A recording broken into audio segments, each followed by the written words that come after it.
Dolly in the house. What? What's up, everybody? Real quick. Hey, girl. Hey. Hey, girl. Hey. Did you miss me? Did you miss me? What? What's up, everybody? Real quick. Okay, maybe not that quick. Don't mind that eye, because, my eyes are swollen. It's every symptom, every day, something. It's new. But, today I want to talk to you guys about this topic. Before I get into this topic, I do want to say this. If you don't have nothing good to say, don't say anything at all. Keep your negative comments to yourself because I will delete them. This topic is not about debate. This is about me and my experience with God. Because that's the topic I'm going to talk about is God. If you see my kids coming in through this door, do not mind, okay? Because we're on quarantine right now, so, and plus it's Sunday, so they're in the sala watching TV. Before I get into this topic, I want to say this. No, I am not perfect. No, I am not holy. No, just because I'm about to talk about God doesn't mean that I'm a perfect person. I'm still working on trying not to curse. Because ain't no one perfect, so, I don't want people to think, it's a iffy subject to talk about God because I'm just going to talk about my experience with God and the things that he's done in my life and the reason that I believe so much in him. That doesn't mean that I'm perfect. That doesn't mean that I'm not going to walk out the room and, yell at my kids. That doesn't mean that. We're all humans. We're all sinners. Ain't no perfect person in this world. So with that being said, let me get into this. Okay. The reason why I believe in God so much. Okay. Ever since I could remember, ever since I was a kid, when my mom introduced me to prayer, and to God, and I will always pray as a child. But the moment that I believed, the moment that I said, oh my God, like, there's a God. Oh my God, he's real. Like, all right. Sorry, I'm gonna close this window, guys. Sorry about that. If you see me take off this hat, it's because I'm hot, okay? Because I get this crazy hot flashes, so don't mind me. When I was 12 years old, I started going to this new church. And, to be honest, the reason I started going to this church, and then the pastor said that there was this camp coming up in September. So this was in 99. In 1999, the pastor said he was having a camp, and he wanted all the youth to go. I guess every year the church would do this. It was my first time going, and I really, really wanted to go. At that time, my mom didn't have money. My mom didn't make enough money. She only made enough to just feed us. It wasn't like how she is right now. We used to struggle a lot back then, and when I was 12 years old, the pastor came and told us, hey, you guys, if you guys want to come to this camp, it's $150 per person, and my sister and I wanted to go, and my mom just told us, like, she didn't have the money to send us. She felt so bad. And I remember getting so mad at God at 12 years old. Okay, so mad to the point, like, because I really wanted to go to this camp, and I'm just like, really? You know what? There ain't no God. If there was a God, some way, somehow, I'm going to this camp. I don't know how you're going to do it, God, but you better make this happen. So, me and my sister were upset. My dad seen us. My dad decided to take us to the north side, and we actually went by the lake because he saw how upset we were, and he wanted to cheer us up. And so he decided to take us, by the lake and buy us some food and just talk to us, which I will always remember that moment. I remember just talking to God and being mad at God and just saying, like, you know what, whatever, dude. Like, there ain't no God. And at that age, if you guys think I have an attitude problem, I really had an attitude problem back then, okay? And I used to just talk to him and yell at him and just be upset. So whatever, I talked to God like that. I told him, you know what, if there's a God, some way, somehow you're going to make this happen. Next thing you know, we came back home. 3 hours later, I see like a whole mess in my house. My mom's, all the clothes are all over the floor. My mom's, you know, packing her stuff up. And I'm like, Mom, what's going on? Like, what happened? And she's like, oh my God, hurry up. You guys are gonna go to camp. And I'm like, what? She's like, yeah, the pastor said that I could pay later. Don't even worry about it. And I'm like, all right, that's just a coincidence. Whatever, you know, like, I was just arguing with God, telling him, I don't know how you're gonna make this happen, but you better make it happen. Then I get home and my mom's packing up for us to go to camp. So I'm kind of like, but whatever, you know, still at that point, I'm like, that's just a coincidence, you know. Finally, we get to camp. We get to camp Friday. You know, I see we settled in. Saturday, we have a service.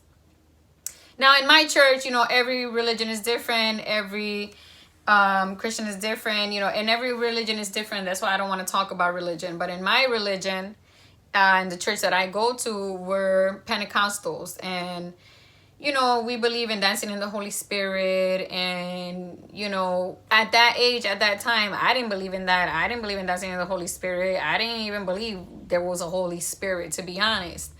I'm just like, okay, so when I get to camp, when I get to the service on Saturday, you know, I just see everybody just dancing in the Holy Spirit, you know, and, you know, just jumping up and down. And I'm one of those people, you know, like a lot of you people that don't know about God. I'm from the outside looking in. I'm kind of looking like, okay, why are these people dancing crazy? Why are these people, you know, moving like that? I'm kind of like, yeah, you know, and I told God that in that moment. I said, well, I don't think this is real. Very sarcastic, very, you know, at this, I had just turned 13 years old, you know, and I was just an ignorant, very arrogant little girl. And I'm just like, in church, I'm talking to God and I'm telling God, this ain't real. Why are they faking it? Why are they faking dancing like that? Why are they faking moving like that? You know, and I'm just like, well, if this is real, I want to feel it. I want to feel what they're feeling. Because unless I feel what they're feeling, there's no way I'm going to believe, you know, something from out there is, you know, getting inside of me and making me move like this, you know. So I'm just like, whatever. So a pastor came up to me, started praying for me. And I'm not even going to lie, I felt like he kind of pushed me. And I fell on the floor. Now I'm more like, oh, heck no. This guy pushed me. This ain't even God. I'm kind of embarrassed. I don't even want to get up. Now I'm going to, you know, now I got to fake it. Like, yeah, it was God, you know. And that's how rude. Those were my thoughts, okay? I would think very, don't ask. And, you know, I was just thinking like, okay, I got to get up and pretend, you know, when he said, was that God? I'm going to pretend it was God. And, you know, in that moment, before I got up, I just turned 13 years old. Before I got up from that floor, I think maybe God had enough with me with my way of just being and so rude and ignorant and just not caring. And I really meant what I said at that time. And I remember before I got up, you know, I was about to get up from the floor, and I remember I just got on my knees and I felt, I can't even explain the Holy Spirit because it's crazy. I feel this just fire come inside of me. Like it went from my arm, it went up, and then it went down my body. When I tell you, I was jumping on my knees, jumping on my knees. Like it was something I couldn't control. I couldn't stop. That was my first encounter with God. It was to a point that I told God, okay, this is enough. You could stop. I believe now. Because something literally got inside of my body that day. This is the reason I believe. It is not because of my religion. It is not because of the way I was raised or, you know, what my parents taught me. I believe because I literally felt him in me, you know. And that's something that you will never feel unless you ask him, unless you welcome him in. Okay, people ask, what is God? Who is God? The best way that I could describe God to you, let me tell you. What is love?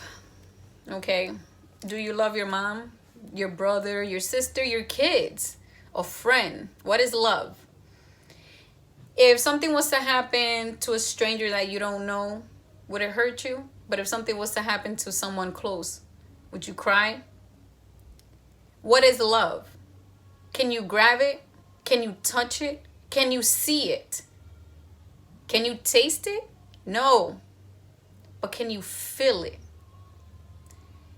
Love is a feeling that you cannot grab, you cannot touch, you cannot see, but you could feel. That's what God is if you welcome him in.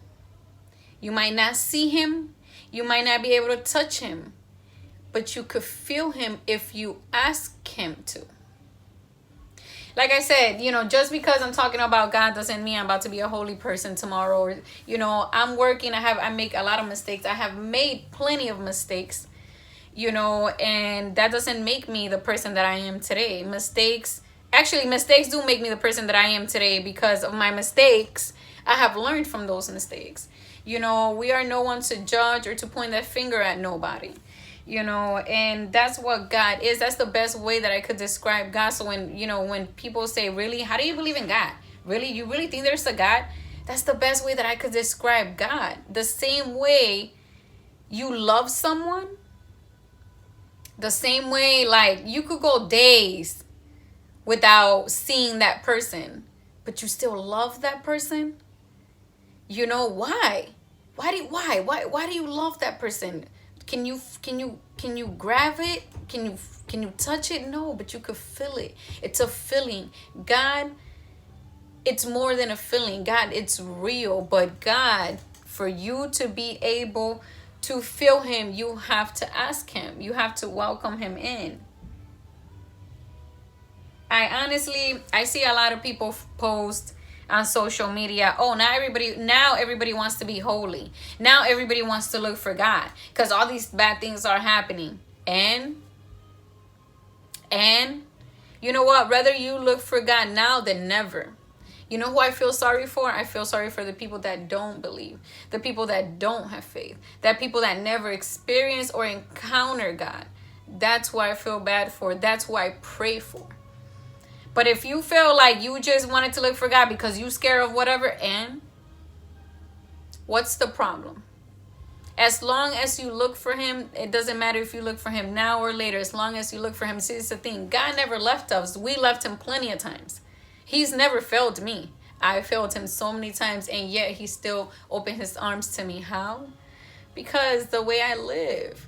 Everything in my life I have gotten, and I know it's because of prayer, because of my faith. And if you don't have faith and if you don't believe, then it's hard. It's hard to, and I'm not that person that I want to make. I want you to believe, but I want you to have an encounter with God, and only you could do that. And the only way you could have an encounter with God is by you talking to God. Also, when you talk to God, get on your knees. You're not just talking to anybody. You're talking to a king. You're talking to the King of Kings. You're talking to the one that built this whole everything that we live in, and so give him a try. But if you just be in your naive ways and this girl's crazy, she don't even know what she's talking about. They ain't no, by no means am I perfect. By no means am I trying to be perfect. By no means I am, I don't want people to be like, oh my God, look at her now. She thinks she's holy. This and that. Listen, this is me. You're going to get Dolly all day, every day. You're not going to get a fake person. You're going to get this person. And another thing I wanted to talk about real quick, I see a lot of people go on social media, and just because you talk, I might not have a degree in a lot of things, but one thing I know I could do is talk to people. And that's why I'm here. My mom taught me to treat the janitor the same way as I treat the CEO, so you are not better than anyone, and I am not better than anyone just because we have certain things or certain degrees or we live a certain way, and the reason I'm bringing this up is because I have gone on social media, and I respect everyone, you know, and the way they do things. But when you trash talk someone else, or when you try to say just because you have some type of degree, you know, you are capable of talking about a certain subject, it doesn't apply to everyone, you know, because there's so many people without degrees that are richer than you think and are smarter than you think. And I don't need a degree to talk and express myself. You know, this is, I talk from experience. I talk to help others, or I talk because I know I have a line of people following me. And that's what I want to thank you guys, you know, everybody that's been following me, showing me love. Like, honestly, this does not go unnoticed. And I'm grateful and I'm thankful. And I hope you guys enjoy this video. You know, pass it along if you feel help somebody, if it helped you, leave a comment. Like I said, you know, don't be disrespectful, don't be rude. All right, I guess that's it. All right, guys, I'll talk to you guys later. Peace.